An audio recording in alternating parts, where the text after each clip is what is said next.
Ezra Ginsberg here from Hockey Manitoba, joined by Ashley Van Aggelen, head coach of U18 Team Manitoba. Ashley, thank you so much for joining us.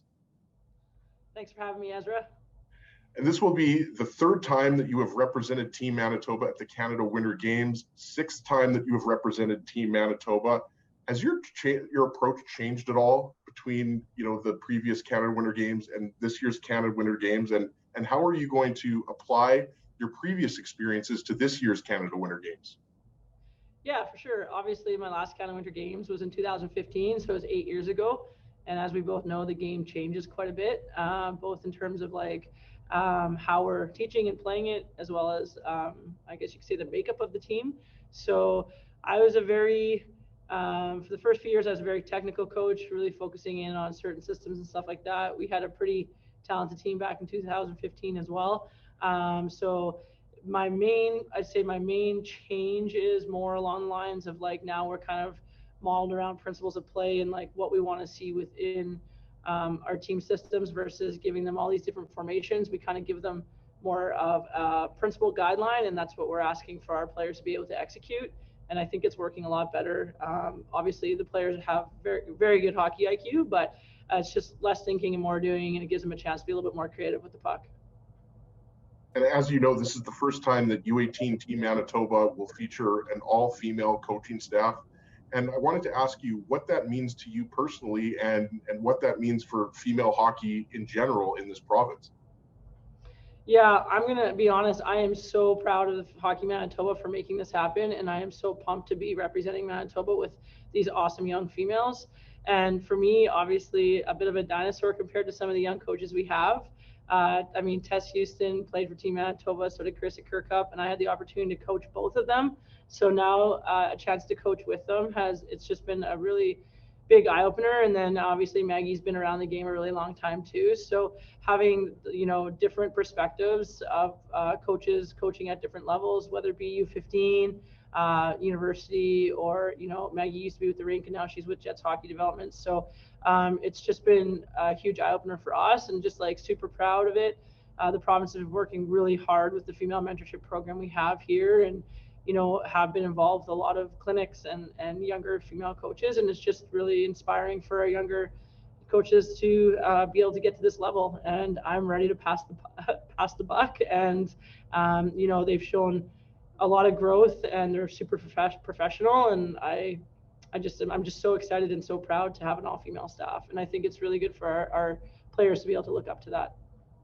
What is the biggest challenge that you find as a coach in a short best-on-best tournament, especially considering that there is no practice once the team gets to PEI for the Canada Winter Games? Yeah, short-term competition, you got to create that positive culture before you go. And I think we've done a really good job of that. We have a very unique situation with players from all over the province coming together. And with the way we set up our tryout camps and our preparation camps and stuff like that, I feel like we've done a very good job to incorporate a lot of team bonding and get the girls communicating with each other quite a bit. So that'd be number one, is just kind of creating that positive culture in the dressing room so that everyone's holding each other accountable and everyone's working for each other.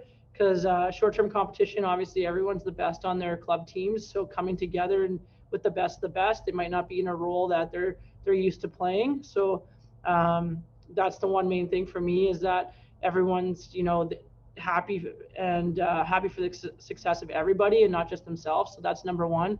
And number two, obviously short-term competition is the buy-in, right? Is the team buying into what we're selling, and are we all on the same page of all kind of striving towards the same goal, and are we working together to get there, and are we putting our principles of play into practice, and are we executing on the ice? And I think we've done a good job to prepare them without getting the practices obviously out there like you do at a national championship. The schedule is tough. It's a game a day. And if you finish last in your pool, you do also have to play on the Thursday. You don't get the day off. And for us, one of our biggest challenges, we have Ontario in game one. And Ontario has something like 12 to 14 Team Canada players on their roster. So it's going to be a huge challenge for us, but we're happy to be starting the tournament playing the best of the best. And if you want to be the best, you have to beat the best anyways. So we're not backing down from that challenge, and we're really looking forward to it. And I know that our girls are really fired up and ready to go. How would you describe this team in general, and specifically the strengths of U18 Team Manitoba? Starting from the back end in terms of like our defense, I think this is one of the best D-core groups that we've had in a while. Super mobile. Obviously, Avery Pickering playing with Team Canada brings a lot of leadership to the group as well. We're pretty spread out from across the province, to be honest. We got a few players from almost every team, so a lot of the girls do know each other, so that really helps as well too. In terms of our on-ice identity, we're just going to grind. We're going to work hard.